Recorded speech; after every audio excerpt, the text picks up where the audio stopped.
Welcome back, everybody, to another deep dive. Yeah. And today we're going to be looking at a really fascinating story from the book of Genesis. It's a story about land and legacy and respect. Oh, I love this story. Yeah. Yeah. So imagine you're Abraham, Mm-hmm. the patriarch, who journeyed far from his homeland, Right. and your beloved wife Sarah has just passed away at the age of 127. Mm-hmm. And you're faced with this daunting task of finding her a final resting place in a land that isn't yours. In a land that you're a stranger in. Yeah. Yeah. What do you do? Tough spot. Well, the story tells us that Abraham approaches the Hittites, who are the inhabitants of the land, and he asks to purchase a burial plot for Sarah. And he's very careful to be very respectful of them. Yeah, he's very aware that he is a foreigner, Yes. and he's got to approach this in a way that honors their customs. Right. He doesn't demand, he doesn't impose, he asks. He doesn't come in and say, this is how we do it back where I come from. Yeah. So what's really striking is that the Hittites are incredibly generous. They offer Abraham any of their tombs for free. I mean, that's like a huge gesture of kindness. Yeah, you would think that he would jump at the offer. Oh, absolutely. Problem solved, right? Yeah. Yeah. But here's where things get really interesting. Okay. Abraham insists on purchasing a specific cave. The Cave of Machpelah. Yeah, even though he could have accepted the free burial site. Why do you think he did that?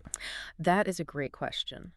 So on one level, it seems very counterintuitive. Like, why would you not just take the free gift?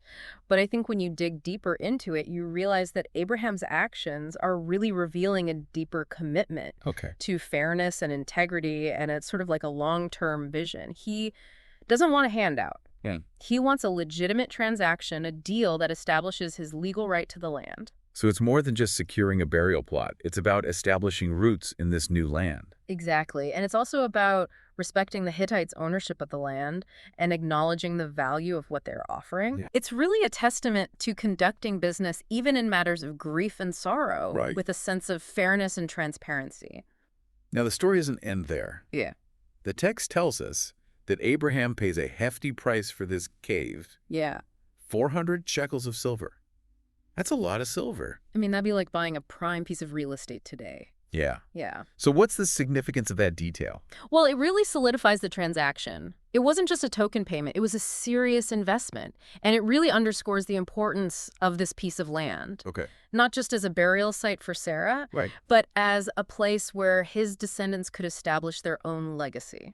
So we see these themes of respect for the deceased and cultural sensitivity, and then the importance of property intertwined here. It's all coming together. Yeah, it's a powerful reminder that even in ancient times, these ethical considerations were playing a crucial role in shaping these interactions Absolutely. and really how business was done. Right. And so it makes us ask the question, how do we take these ancient principles of fairness and integrity Right. and this long-term thinking and apply it to our own modern lives? Yeah, that's a fantastic question. Yeah. And that's one that we will be exploring further as we continue this deep dive into the story of Abraham and the Cave of Machpelah. So think about it this way. In today's world, we're constantly negotiating, making deals. Right. We have to build relationships with people from all sorts of different backgrounds.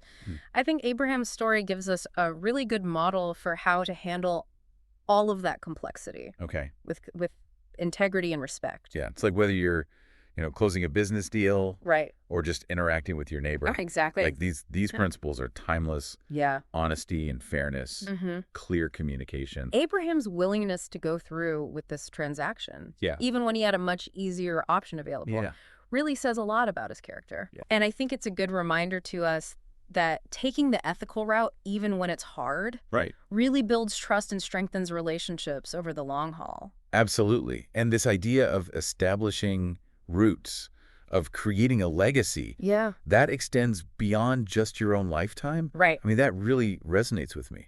Like, it makes you think about the kind of impact you want to have on the world. What are you leaving behind? Yeah. Yeah, I mean, The cave of Machpelah became more than just a place to bury Sarah. Right. It became a symbol of Abraham's family line. Okay. A place where his descendants could connect with their past and really get a sense of belonging. Yeah. And that concept of legacy, I think, goes beyond just material possessions. Right. It's about the values that we embody, the relationships that we cultivate, the contributions that we make to our communities. So it's not just about, building something for ourselves, Right. but also about creating something that's going to benefit future generations. Exactly. Think about all the people that inspire us. Teachers who have poured their lives into us. Artists who have moved us. Activists who are fighting for a better world. Right. They're all leaving behind a legacy that lasts far beyond their own lifetimes. Yeah. And it's inspiring to think that we all have the potential to do the same. Absolutely. In our own way. In our own way. Whether it's through, our work, our families, or our communities. We can all contribute to something much bigger than ourselves. And all goes back to the big question that we started this deep dive with. What are you doing to build a legacy? Right. For yourself and for future generations? Yeah, it's a question worth thinking about. For sure. And, Abraham and the Cave of Machpelah gives us a really good framework for thinking about how our actions today can shape the world of tomorrow. It's amazing how a story from, thousands of years ago could still be so relevant to us today. It really is. It speaks to those really basic human values like respect, fairness, integrity. Those are the things that make any society work. Right. Regardless of when or where you are. And it's inspiring to think that we can all learn from Abraham's example. Oh, yeah, for sure. I mean, we might not be buying burial plots. Right.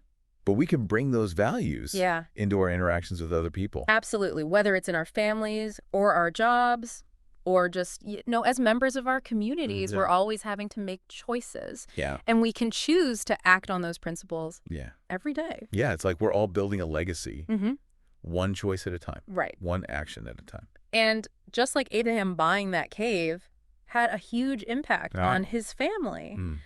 The choices we make now have a huge impact on the people around us and the generations that come after us.